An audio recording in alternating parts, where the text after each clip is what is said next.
So we'll move to the next wine, and then we'll open up the floor for any wine questions. Wine number 3. How many of you in this room have had an Amarone before? Raise your hand.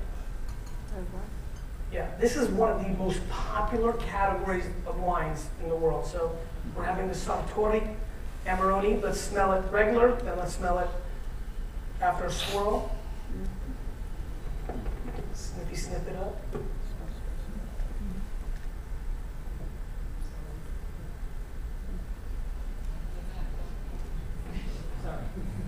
How many people smell a difference after the whirl? Raise your hand. Less hands, and I agree. How many people are having tough time smelling this at all? Yeah, this is what I call an AC, aromatically challenged wine. This is clearly tight. And you want to talk about decanting? This would desperately benefit, at least aromatically, from decanting. This is a 2004 vintage, which is young for an Amarone.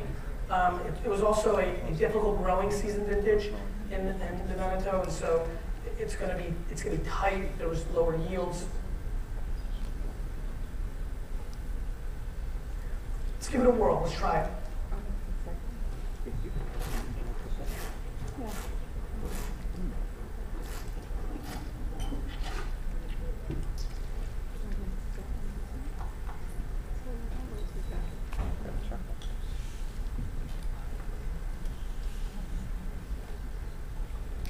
Hate. You made like a sandwich. 2 hates and a good.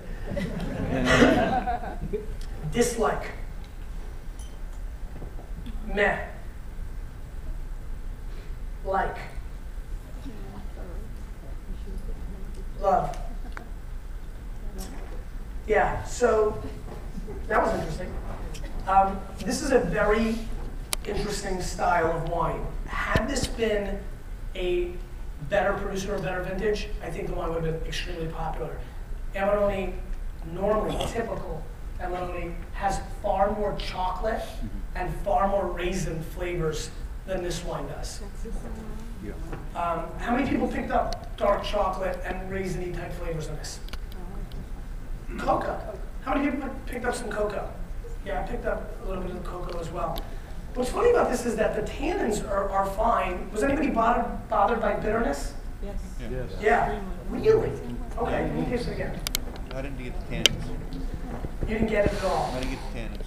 I don't I like didn't tannins. either. But a lot of people were bothered by it. It's a lack of. Gentleman here made an interesting point. He said the lack of tannins bothered him.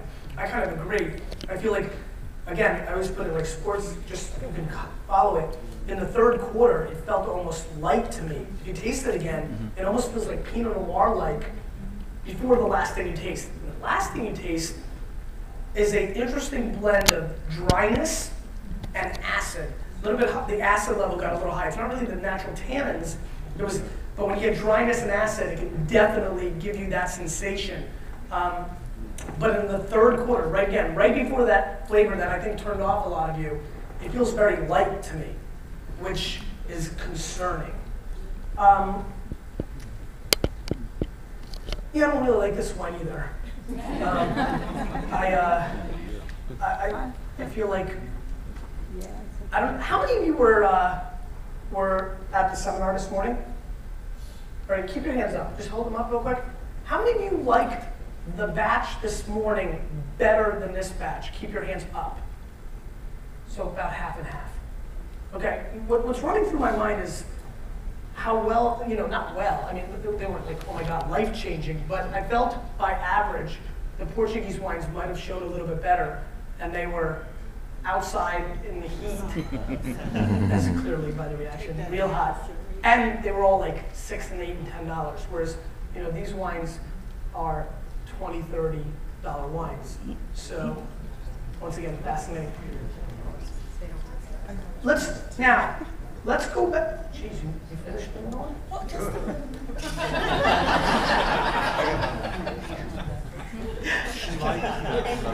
Let's go back through this. Yeah, she liked it. Let's go back to wine number one real quick if you still have it. I know some of you don't. Back to one. You don't have to. But let's do this. Let's take a few minutes. I want you to go back to 1 and 2, or whichever one you have, and retaste them. Oh, I like your one. There's another 2 over here if you want. You want to try?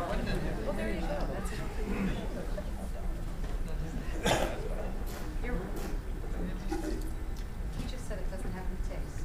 Which one? Yeah. One. Yeah, I felt like it went bland.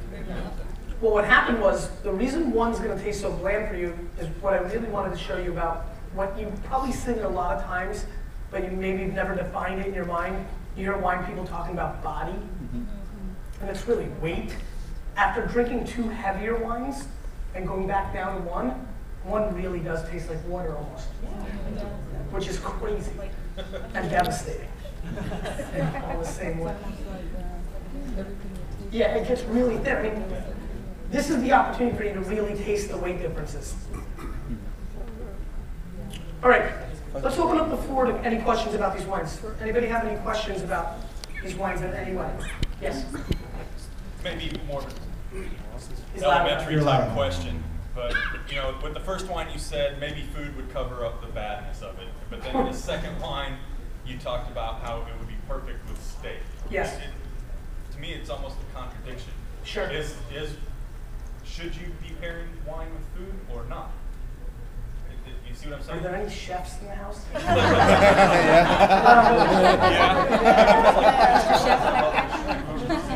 Yeah, no, I'm totally joking. Listen, food and wine are like, hand in hand to so many places in the world.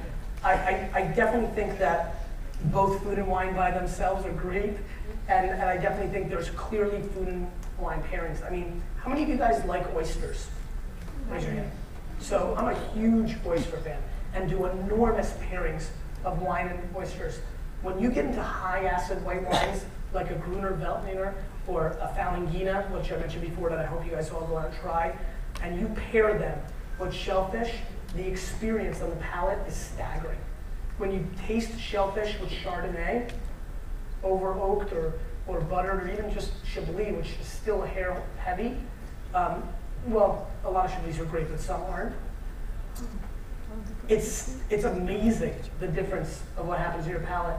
And I'm fascinated by that because when you go to shellfish restaurants around the country, there's ones that are really into it and have all those Rieslings and Gruners and the things that really pair great with them. And then you get other places that are going to have the typical Chardonnays on the list, and it's a major difference. I think wine food, I mean, the first wine wasn't good, and thus there's a food pairing for it. I was thinking to myself while I was tasting it, I'm like, something really fatty and disgusting like, White Castle sliders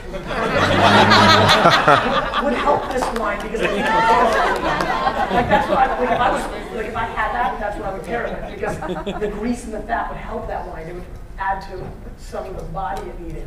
The second wine absolutely would pair great with steak because it has the backbone to not be completely, I mean, you pair a steak with first wine, you thought that tasted like water just now, you would almost think you weren't drinking anything because the food would just so overpower it. Whereas the second wine, the Shiraz, it would match up with it, enhance it. It's almost like a sauce to a steak, right?